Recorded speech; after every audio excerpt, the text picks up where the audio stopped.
For all the women who light the way, we dedicate the Hyundai Creta. The business world can be tough to navigate. As the MD of a proudly South African emergency services medical provider, my guest, Simphiwe Mamvura, knows all about the hurdles young women face in trying to carve out their space in the business world. Simphiwe, you are passionate about mentorship. What are some of the challenges that women specifically face with regard to mentorship in corporate? I started my leadership journey, let me say, at a very young age. When I joined Maponya 911, that's the company that I've been with for the past 10 years, I started off as HR and accounts manager. And I think through all the hard work and my persistence, managed within 2 years to get to general manager level. And at the time, I was 25 years old. So I had never been in a leadership position before. I had never been in an organization where I all of a sudden had to manage over 100 people.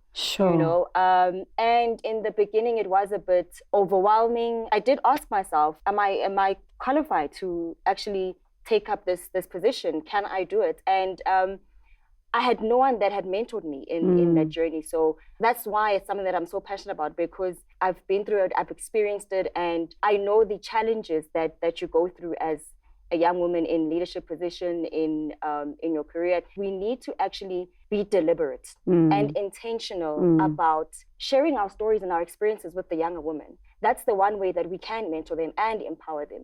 Most of the time, I've actually been mentored by men.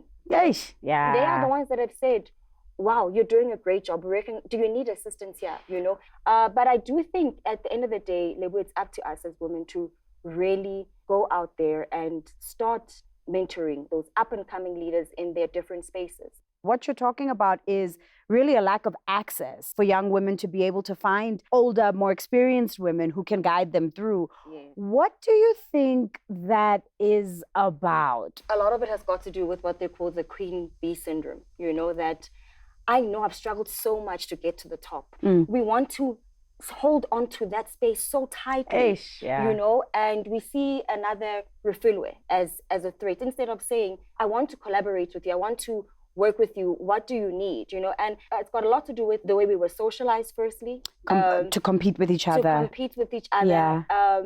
And men do it very well. It's something that we still need to learn. Well, this is the thing. I mean, the boys' club, they're able to share these opportunities because all the opportunities sit with them. We started this thing called the African Women's Movement. The main aim and our mandate was to create a central database of economic opportunities for women to share with each other. So it was that, and to push different women to positions of power, positions of influence and decision making, because that's where we can make an impact. You know, if Maponya 911, I'm looking for someone to do branding, go into the group, look for a woman that's in that space. Find a woman service provider. Find a woman service provider. Yeah. You know, and it's through those things, being deliberate about it. And we have to just keep going. We have to just keep trying. And because if it's not the women that are doing it, then no one is going to do it for us. Going to do it for us. So if we could wake up one day in the equal, egalitarian South Africa of our dreams, where the business landscape has now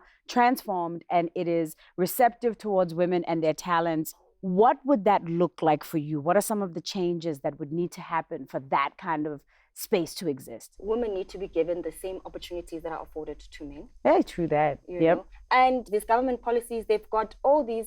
I mean, I know they tried it within the built environment to say 30% of the budget must go to women. But we don't have access to those policies. So raise the awareness. So that we know where the opportunities so that are. We know where the opportunities are, because there's still a huge problem when it comes to access to whether it's the funding, whether it's the business opportunities, you know. So, well, you are leading by example. And because you're doing that, everybody who's following you is also being taught how to lead in their own life. And that's what leadership is. Like, leaders build more leaders. So that's what you're doing. That's your impact. And we're grateful for it. Thank you so much. Thank you very much.